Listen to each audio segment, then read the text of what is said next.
이 시간 우리 하나님 말씀 보도록 하겠습니다. 우리 여호수아 1장 1절에서 9절 말씀입니다. 여호수아 1장 1절에서 9절 말씀 우리 한 절씩 교독하며 나아가겠습니다. 여호와의 종 모세가 죽은 후에 여호와께서 모세의 수종자 눈의 아들 여호수아에게 말씀하여 이르시되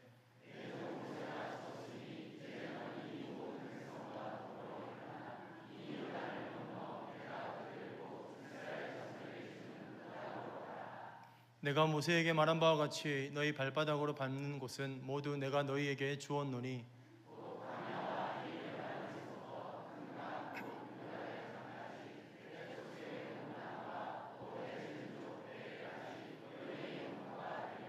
내 평생에 너를 능히 대적할 자가 없으리니 내가 모세와 함께 있었던 것 같이 너와 함께 있을 것임이니라. 내가 너를 떠나지 아니하며 버리지 아니하리니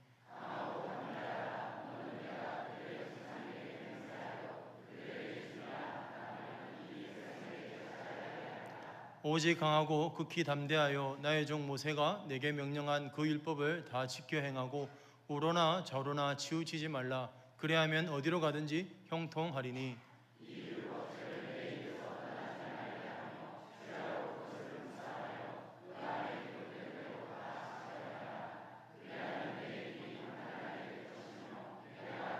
함께 읽겠습니다. 내가 내게 명령한 것이 아니냐. 강하고 담대하라. 두려워하지 말며 놀라지 말라. 내가 어디로 가든지 내 하나님 여호와가 너와 함께 하느니라 하시니라. 아멘. 기도하겠습니다. 사랑의 주님, 이 시간에도 말씀을 듣기를 원합니다. 들을 길을 허락하여 주시고 또 이 말씀이 선포되었을 때에 이 말씀에 순종할 수 있는 저희들 되게 도와주시고 또 말씀을 통하여 하나님의 뜻을 깨닫는 복된 시간들 되게 하여 주옵소서. 예수를 더욱더 닮아가는 우리의 모습이 되게 하여 주옵소서. 감사를 드리며 예수님의 이름으로 기도드립니다. 아멘.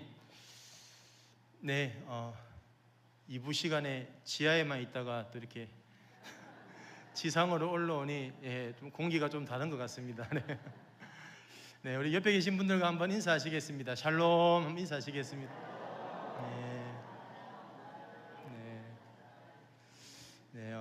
참 평강이 없는 이 시대 속에서 오늘 이 시간 하나님께서 주시는 은혜와 평강이 우리 모든 성도님들의 삶 가운데 다시 한번 더 풍성히 임하기를 주님의 이름으로 축복합니다. 저는 오늘 이 시간 이 여호수아의 말씀을 통해 전진하는 믿음의 여정이라는 제목으로 말씀을 전하도록 하겠습니다. 2004년 아테네 올림픽 경기 가운데 초유의 관중이 난입하는 사건이 한 가지 있었습니다. 그 경기는 바로 마라톤 경기인데요. 다들 잘 아시는 것처럼 이 마라톤은 42.195km를 뛰어야 되는 경기입니다. 당시 브라질 국가대표였던 이 리마라는 선수가 있습니다. 리마. 이 리마라는 선수가 1등으로 달리고 있었습니다. 한 35km 지점이 되는 그쯤에는 2위 그룹과의 거리는 시간적으로 볼 때 한 28초의 간격이 벌려져 있을 만큼 압도적인 1위로 이 리마 선수가 달리고 있었습니다. 이 말은 곧 이 금메달의 주인공은 다른 어떤 누구도 아니라 바로 이 브라질 리마 선수의 몫이다라는 거죠. 이 리마가 금메달을 따지 못할 거라고는 아무도 예상하지 못했다라는 겁니다. 그런데 갑작스럽게 예상치 못한 일이 일어나게 됩니다. 그것은 바로 어느 중년의 남성이 이 리마에게 돌진하는 사건이 일어나게 되었다라는 거죠. 이 리마를 뛰고 있는 리마를 저 남성이 붙잡아서 이 관중석으로 밀고 들어가게 되었다라는 겁니다. 다행히도 주변 사람들의 도움으로 인해서 이 리마 선수가 경기를 포기하지 않고 다시 그 경기를 뛰게 되었는데요. 그러나 이 마라톤이라는 경기가 어떻습니까? 여러분도 잘 아시다시피 그냥 냅다 뛴다고 되는 게 아니지 않습니까? 전략이 중요합니다. 흐름이 중요합니다. 또 시간 싸움입니다. 그런데 저 사건으로 인해서 이 리마 선수가 자그마치 15초의 시간을 허비하게 됩니다. 더욱이 15초의 시간뿐만 아니라 이 마라토너로서의 그 페이스를 완전히 잃어버리게 되었다라는 거죠. 아니나 다를까 결국에는 이 2그룹에 있던 사람들이 한 명씩 리마를 추월하기 시작합니다. 2등이 추월하고요. 또 3등마저도 이 리마를 추월하게 됩니다. 혼자 1등으로 달리고 있던 그 상황 가운데 골인 지점 5km 앞둔 그 시점에서 순위가 바뀌어 버렸습니다. 또 이것이 자신의 실력 때문이 아니라 주변 사람의 방해로 인하여서 이러한 억울한 일을 당했다라는 거죠. 이 리마엘 선수 입장에서 얼마나 억울하겠습니까? 앞서 나가는 그 선수를 보면서 어떤 마음이 들까요? 아이고 잘한다, 축하한다, 그런 마음이 들까요? 그렇지가 않죠. 억울한 마음, 분한 마음, 차라리 포기해버릴까, 이런 부정적인 생각들이, 인간적인 그런 마음들이 들 수밖에 없을 것입니다. 그런데요, 놀랍게도 이 리마는 포기하지 않았습니다. 자기에 주어진 그 상황 가운데 최선을 다해 뛰기 시작하였습니다. 그러나 결과적으로 보면 1등은 하지 못했습니다. 3등으로 꼬린 지점에 들어왔다라는 거죠. 그런데 여기서 놀라운 것은 3등도 물론 중요하지만 1등이었던 사람이 3등으로 들어온다고 생각해 보십시오. 그 표정이 어떻겠습니까? 온갖 인상과 화나 그런 울부짖음이 있지 않겠습니까? 그런데요, 신기한 것은 이 리마 선수가 전혀 화를 내거나 억울해하지 않았다는 겁니다. 영상을 보시면 잘 아시겠지만 한번 찾아보십시오. 보면 두 팔을 벌리면서 비행 세레머니를 하면서 들어옵니다. 그리고는 관중석을 향하여 두 손 키스를 날리면서 아주 밝은 미소로 들어오게 되었다는 겁니다. 이러한 리마 선수의 모습을 전 세계인들이 감동을 받기 시작하였습니다. 최고의 스포츠 스타라면서 막 지켜 세워주기 시작합니다. 그리고 실제로 국제올림픽위원회에서는 이 선수에게 스포츠맨십에 해당하는 피에르 쿠베르탱이라는 그 메달을 수여해 주었다는 겁니다. 그리고 이뿐만이 아니라 이 선수가 은퇴한 이후에도 2016년 브라질 올림픽 때에도요, 많은 언론들이 최종 성화 주자로 펠레를 예상을 했습니다. 축구 황제 펠레. 그런데요, 놀랍게도 이 브라질 올림픽 위원회는 펠레를 선정하는 대신에 이 리마 선수를 최종 성화 점화자로 세워 주었다라는 사실입니다. 저는 개인적으로 이 리마 선수의 행동을 보면서 단순히 이러한 삶의 모습들이 이 마라토너에게뿐만 아니라 이 믿음의 여정을 걸어가는 우리 그리스도인들에게도 이와 동일한 모습으로 달려나가야 되지 않을까라는 생각을 해본 적이 있습니다. 오늘날 우리가 걸어가는 이 믿음의 여정 어떻습니까?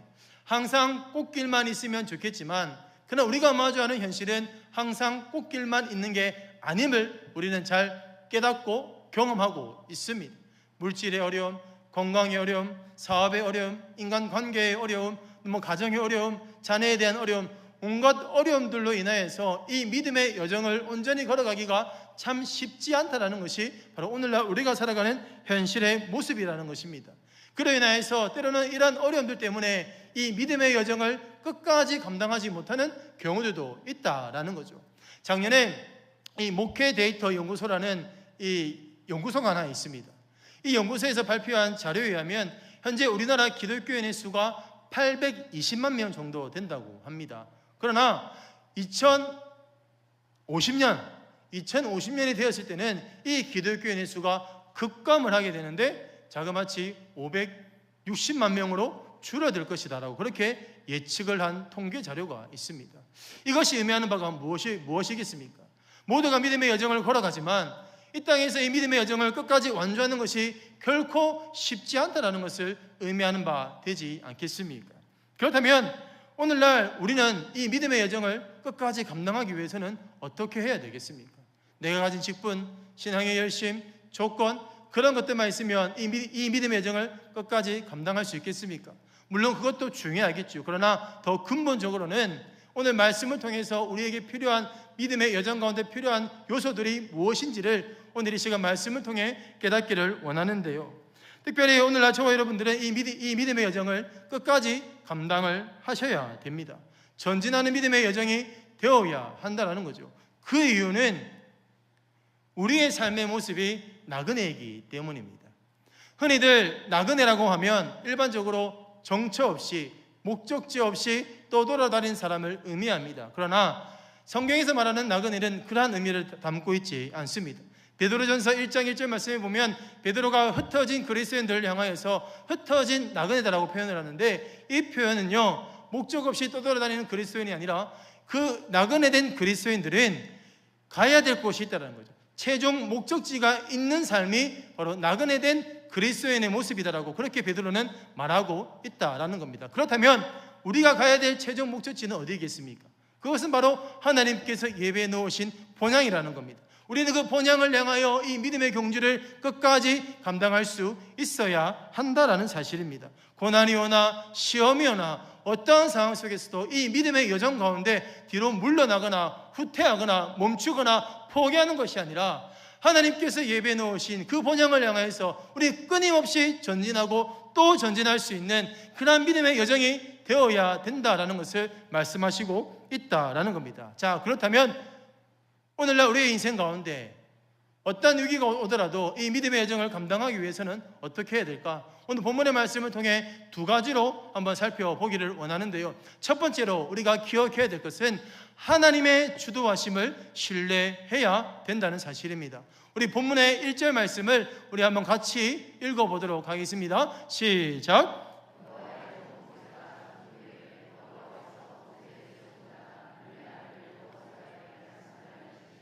아멘.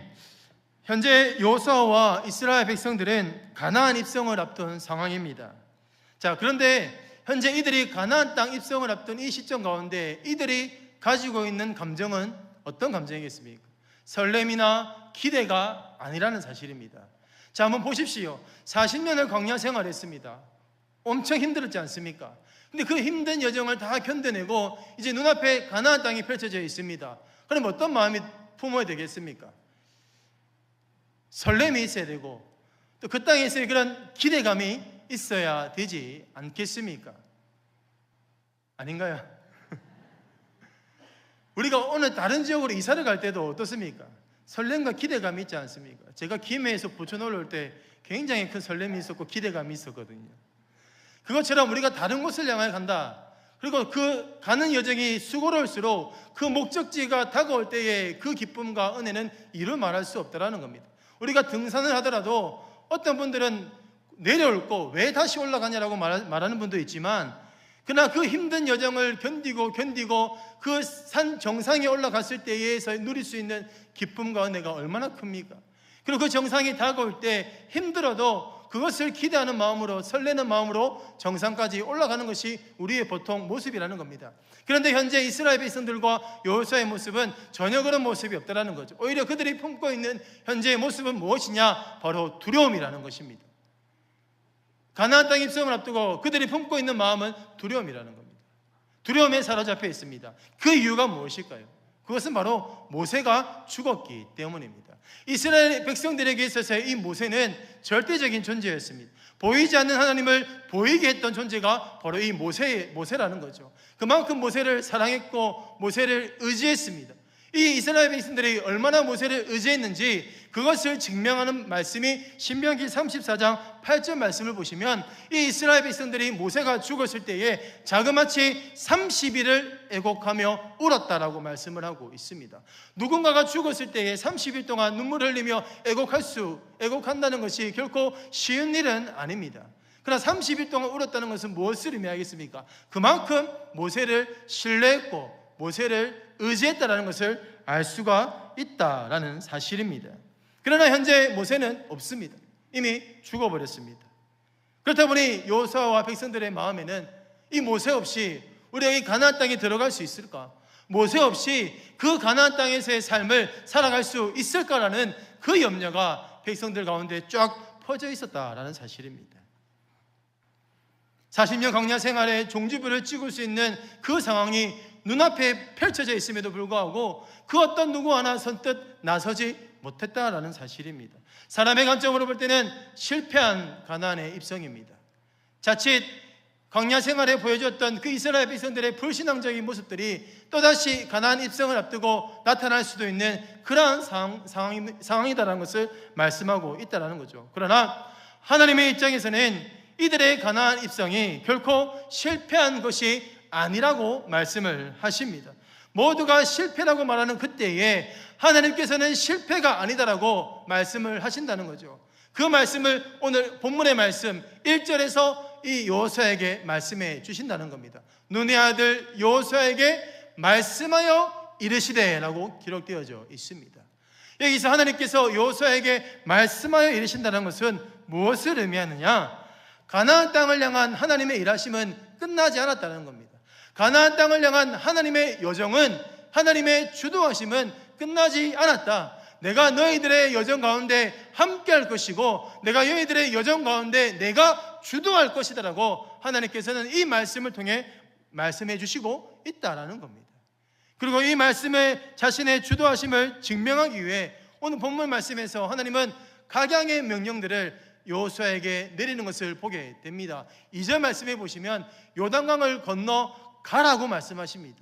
멈춰서라, 포기해라가 아니라 내가 주도할 테니 너희들은 그 약속의 말씀을 믿고 가라고 말씀을 하신다는 거죠. 또 5절에서는 뭐라고 기록되어 있습니까? 내가 너와 함께 하겠다, 내가 너를 떠나지 않겠다라고 말합니다. 또 6절에서는 반복된 말씀을 해 주시죠. 어떤 말씀입니까?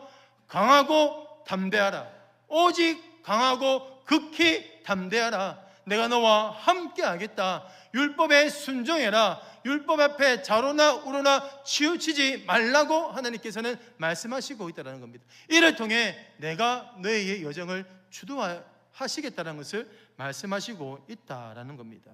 너희들의 힘과 능력으로 들어가는 것이 아니라 그 가나안의 입성, 가나안의 여정은 모세 한 사람에게 달려있는 것이 아니라 내가 이 모든 것을 주도해가는 여정임을 하나님께서는 말씀하시고 있다는 거죠. 그리고 그 주도권이 하나님 자신에게 있다는 것은 결과적으로 여호수아와 백성들에게 요구하시는 것이 무엇입니까? 그것은 바로 사람이나 환경을 의지하지 말고 너희들의 여정을 인도해가는 하나님을 바라보라는 겁니다. 하나님의 주도하심을 신뢰하라는 겁니다. 그것을 신뢰함으로 두려워하지 말고 전진하라는 겁니다. 하나님께서 이미 약속하신 그 가나안 땅을 차지하라는 것을 하나님께서는 말씀해 주시고 있다라는 거죠. 마찬가지로 오늘날 우리의 이 믿음의 여정이 위기 상황 속에서도 멈추지 않고 계속해서 전진하며 나아가는 믿음의 여정이 되기 위해서는 바로 나의 삶을 책임져 주시고 나의 삶을 인도해 가시고 나의 삶을 주도해 가시는 그 하나님을 신뢰해야 한다는 겁니다. 그 하나님을 신뢰할 때에 우리 삶 가운데 닥쳐오는 그 어떤 고난과 시련 앞에서도 두려워하지 않고 멈추지 않고 포기하지 않고 끝까지 하나님 약속 붙잡고 나아가는 믿음의 여정이 될 수 있다는 겁니다. 결단코 내가 잘나서가 아니라는 겁니다. 내가 능력이 있어서, 내가 직분자라고, 내가 집안 배경이 좋아서 똑똑하고 부자라서 가는 것이 아니라 하나님을 신뢰할 때 주시는 그 은혜의 힘이, 그 성령의 힘이 우리를 이끌어 가게 하신다는 겁니다. 그 은혜의 힘으로 이 믿음의 여정을 가야 됨을 말씀해 주시고 있다는 거죠. 그런데 안타깝게도요, 많은 사람들이 이 사람의 제약된 본성으로 인하여서 이 주도권을 내려놓지 못할 때가 참 많이 있다라는 겁니다. 이 주도권을 내려놓지 못하고 여전히 내가 소유하기를 원할 때가 참 많이 있다라는 거죠. 이 주도권을 쉽사리 내려놓지 못합니다. 물론 주도권 중요합니다. 이 땅을 살아가면서 주도권 쥐고 살아가는 거 중요하죠. 정치를 할 때도, 협상을 할 때도 주도권을 잡아야 되죠. 운동을 할 때도 주도권이 필요합니다. 그러나 이 땅을 살아가면서의 주도권이 모든 상황 가운데 꼭 필요하다는 것은 아니다라는 거죠. 그런데도 불구하고 많은 사람들이 이 주도권을 내려놓지 못합니다. 여러 가지 이유가 있겠지만 대표적으로 이 주도권을 내려놓지 못하는 것은 내가 손해볼까 봐, 결국엔 내가 손해볼까 봐 이 주도권을 내려놓지 못할 때가 참 많이 있다는 겁니다. 저 역시도 저희 아내와의 관계 속에서 내려놓지 못하는 주도권이 한 가지 있습니다. 바로 운전입니다. 운전. 장거리 운전만큼은 제가 절대로 저희 아내한테 그 운전대를 맡기지 않습니다. 간혹 제가 이렇게 얘기하면 어떤 분들은 아이고 목사님 차가 아까워서 그렇습니까? 그렇게 말씀하시는 분들도 있는데요, 그렇지가 않죠. 차는 나중 문제고, 물론 뭐 제가 운전한다고 해서 모든 게 보장되는 것은 아니지만 그래도 제가 운전을 해야 좀 더 마음이 제가 좀 편하거든요. 그렇다 보니 절대로 다른 거는 다 맡겨도 아내한테 이 장거리 운전만큼은 제가 맡기지 않습니다. 그러나 우리의 인생을 가만히 생각해 보면 꼭 주도권이 있어야지만 모든 것이 승리를 보장하지는 않는 것 같습니다. 특별히 부부관계에서도 마찬가지겠죠. 흔히들 부부관계하면 어떻습니까? 주도권 싸움 할 때가 참 많이 있는 것 같아요. 우리 소시적에 다 주도권 싸움 해보신 분들도 있을 텐데요. 그러나 과연 이 부부간의 관계에서도 꼭 누가 주도권을 쥐어야 행복할까? 꼭 그렇지만은 않다는 겁니다. 2005년 세계 기네스북에 최장수 부부로 기록되어진 영국인 부부 한 쌍이 있었습니다. 이 영국인 부부를 어느 한 기자가 인터뷰를 했습니다. 어르신, 이 부부 금술 80년을 살았거든요. 연세가 100살이 넘습니다. 지금까지 살아올 수 있는 비결, 부부 금술의 비결이 무엇입니까? 라는 이 질문 앞에 아내가 이렇게 대답을 합니다. 저는 항상 미안하다는 말을 하는 것을 두려워하지 않다. 미안해라고 말하는 것을 주저하지 않는다고 얘기합니다. 그러면 남편은 어떻게 대답을 했을까요? 그래, 여자는 땅이니까 당연히 그래야지. 그렇게 얘기했을까요? 네, 그렇지가 않습니다. 사과를 하면 남편 역시 기가 살아서 으스대기보다는 그래 여보라고 그냥 순순히 받아주었다라고 합니다. 이것이 가능했던 이유가 무엇일까요? 어느 한쪽이 주도권을 쥐고 있었다면 이러한 사과와 용서가 있을 수 있었을까요? 제가 볼 때는 그렇지 않았을 겁니다. 어느 한쪽이 주도권이 있었으면 반드시 어느 한쪽은 기고만장했을 겁니다. 여자는 하늘이고 남자는 하늘이고 여자는 땅이지 이러면서 막 기고만장하지 않았겠습니다. 근데 요즘에는 바뀌었다고 합니다. 남자는 하늘이고 여자는 우주라고 합니다. 예, 시대가 바뀌었습니다. 예, 잘 따라가야 됩니다. 우리 장년분들도 잘 따라가셔야 됩니다. 근데 꼭 주도권이 중요한 게 아니다는 거죠. 주도권이 필요한 경우도 있지만 주도권이 필요 없는 경우도 있다는 거죠. 근데 그 필요 없는 상황 속에서도 우리는 어떻습니까? 그래도 내가 그 주도권을 잡고 싶어 한다는 사실입니다. 근데 그 관계가 하나님과의 관계에서도 나타날 때가 참 많이 있다는 겁니다. 하나님과의 관계에서도 내가 이 주도권을 잡고 내 마음대로 내 뜻대로 이리저리 핸들링 하려고 할 때가 참 많이 있다라는 겁니다. 그러나 우리가 하나님과 이 주도권 싸움 할 이유는 전혀 없다라는 겁니다. 왜 그런지 아십니까? 그 이유에 대해서 고린도전서 1장 25절 말씀에서 그 답을 우리에게 말씀해 주시고 있습니다. 우리 한번 같이 읽어보겠습니다. 시작.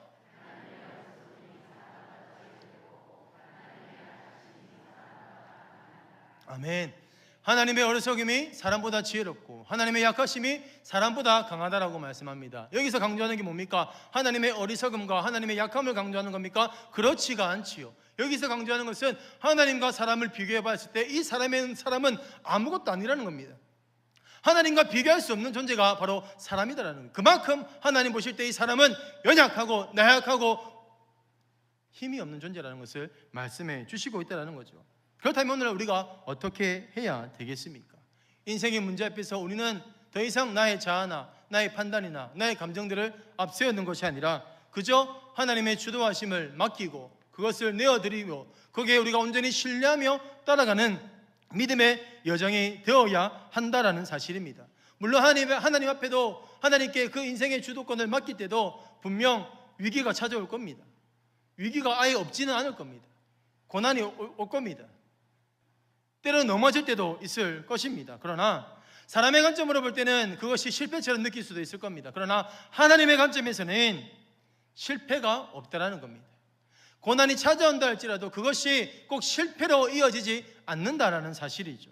하나님의 주도하심은 그 어떤 누구로부터도 그 어떤 환경으로부터도 영향을 받지 않으시는 분이십니다. 하나님의 주도하심은 하나님께서 약속하신 그 말씀에 따라 우리의 삶을 주도해 가신다라는 거죠. 그 말씀을 통해 일하신다라는 사실입니다. 하나님께서 행하지 못할 일은 아무것도 없다라는 거죠. 하나님의 주도하심에 따라 세를 행하실 것이고요. 하나님의 그 주도하심에 따라 광야에 길을 내고 사막에 강을 내신다라는 사실입니다. 그렇게 오늘날 우리가 걸어가는 이 믿음의 여정 가운데 우리가 기억해야 될 것은 하나님께 나의 모든 것을 맡겨드립니다. 하나님, 나의 인생을 주도해 주십시오. 그러한 자세로 나아갈 때에 때로는 시련이 오고 고난이 온다 할지라도 우리가 넘어지지 않고 내게 주어진 이 믿음의 여정을 끝까지 감당하는 여정이 되게 될 줄로 믿습니다. 바라옵기는 우리의 인생 가운데 주도권을 하나님께 내어 주십시오. 내어 주십시오. 내어 주십시오. 그러면 하나님께서 우리의 삶을 주도해 가실 것이고 그 주도하심 가운데 우리의 이 믿음의 여정이 승리의 길로 본향을 하나님께서 예배하신 그 본향을 향하여 끝까지 완주하는 믿음의 여정이 되게 될 줄로 믿습니다. 이 믿음의 여정을 끝까지 완주할 수 있는 우리 모든 의성교회 성도님들이 다 되시기를 주님의 이름으로 축복합니다. 두 번째로 우리가 이 믿음의 여정을 가기 위해서는 말씀에 순종하는 자세를 가져야 됩니다. 우리 본문 7절과 8절 말씀을 우리 한번 같이 읽어보도록 하겠습니다. 시작.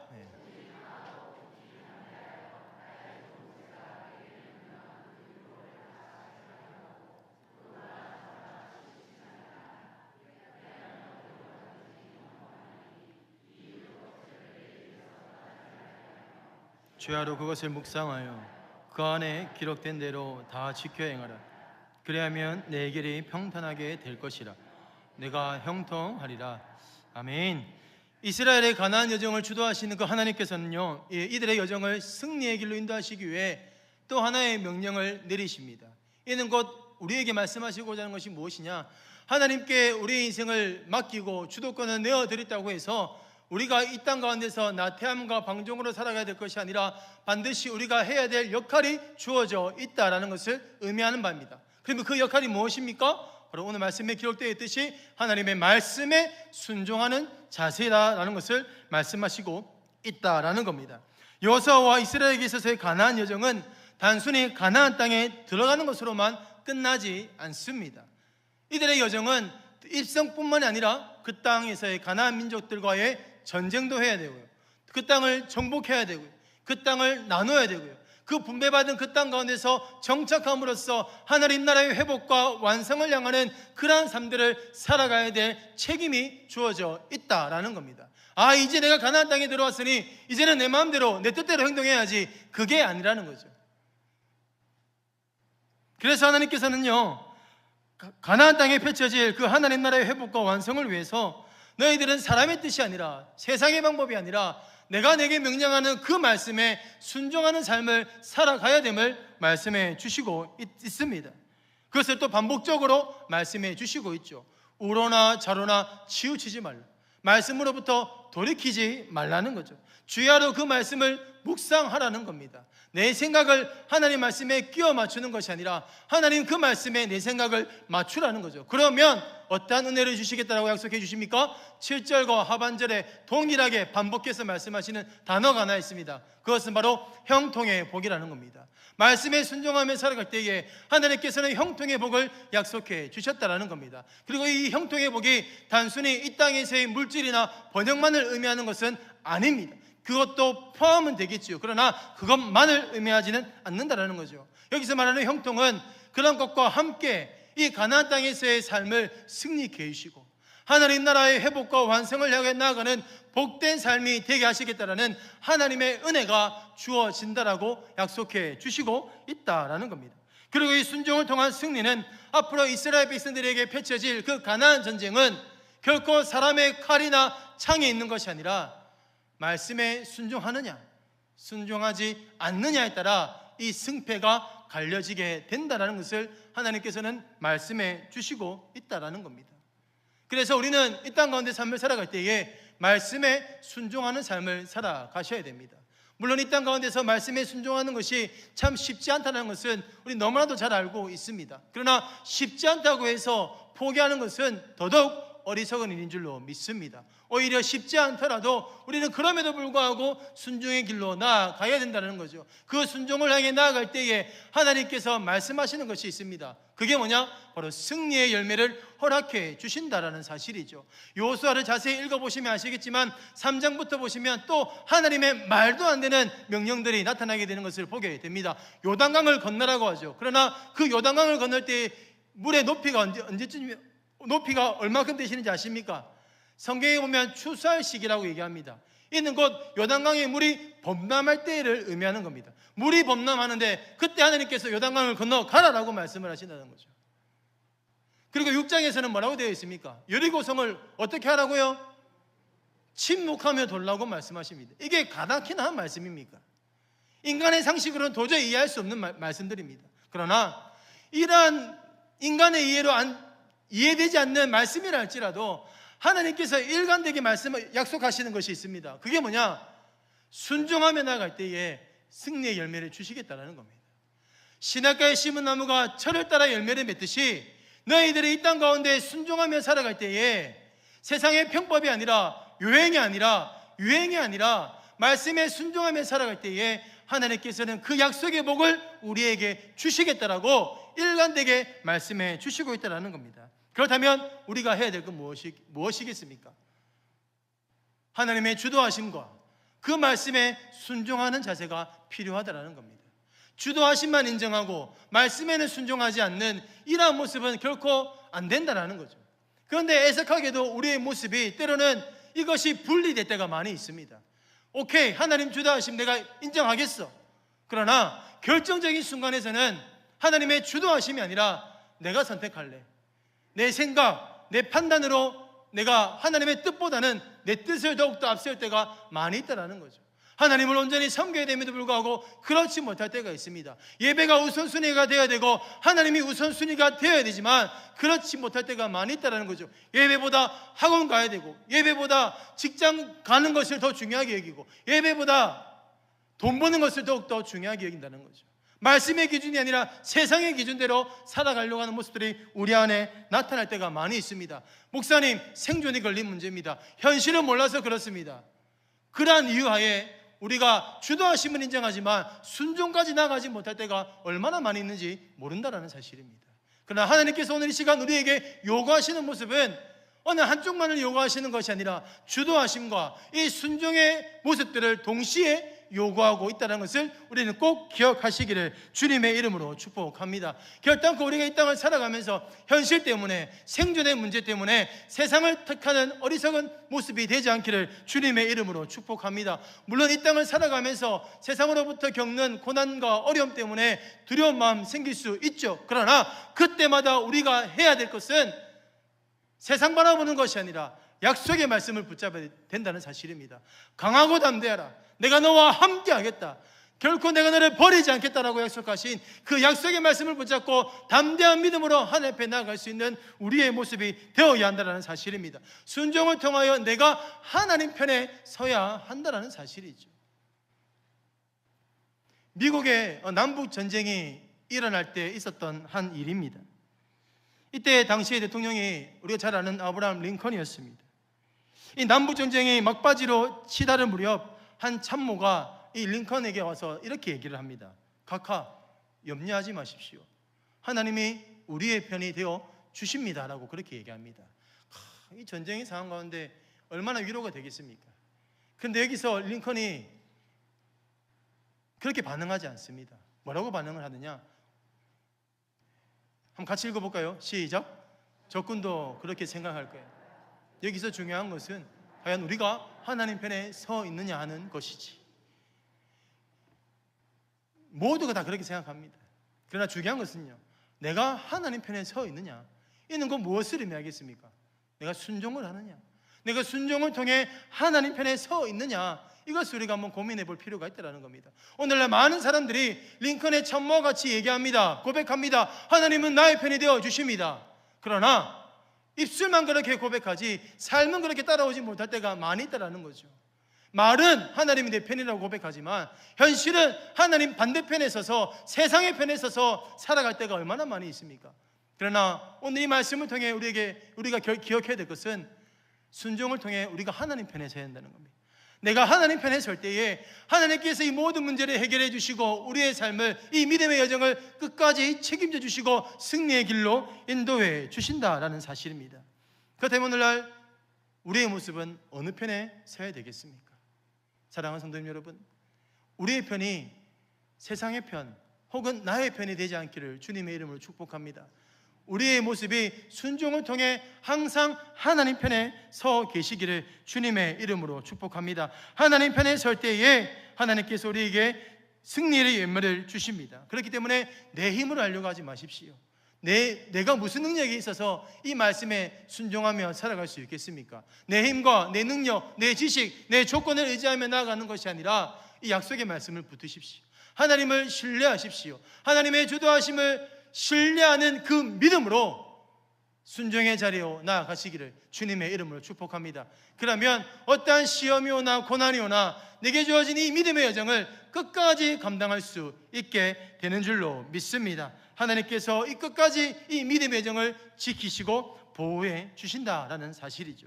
사랑하는 성도님 여러분, 이 믿음의 여정을 순종의 자리에서 끝까지 완주하시기를 바랍니다. 불순종의 자리에서는 결단코 이 믿음의 여정을 끝까지 완주할 수가 없습니다. 그러니 이 약속의 말씀을 붙잡고 나의 머리로, 나의 지식으로 순종하기 이전에 믿음으로 순종을 통해 하나님 자리에 섬으로써 이 믿음의 경주를 끝까지 감당할 수 있는 우리 모든 성도님들이 다 되시기를 주님의 이름으로 축복합니다. 이제 말씀을 맺도록 하겠습니다. 이 믿음의 여정을 지금까지 감당해 온다고 우리 성도님들 참 많이 수고하셨습니다. 하나님께서 그 수고와 눈물을 잘 아실 것이고 때를 따라 돕는 은혜로 위로해 주실 줄로 믿습니다. 그러나 앞으로 펼쳐지게 될 우리의 삶 또한 더더욱 어렵습니다. 애석하게도 쉽지 않습니다. 그 쉽지 않은 상황 가운데 내게 주어진 이 믿음의 여정을 끝까지 감당하기 위해서는 하나님의 주도하심을 신뢰하시고 하나님의 말씀에 나의 순종의 자세로 통해 하나님이 주시는 그 은혜와 힘으로 내게 주어진 이 믿음의 경주를 여정을 후퇴하는 것이 아니라 계속해서 전진하고 또 전진함으로 하나님 나라와 회복을 위해 완성을 향하여 귀하게 쓰임받는 우리 모든 의성교회 성도님들이 다 되시기를 주님의 이름으로 축복합니다. 아멘.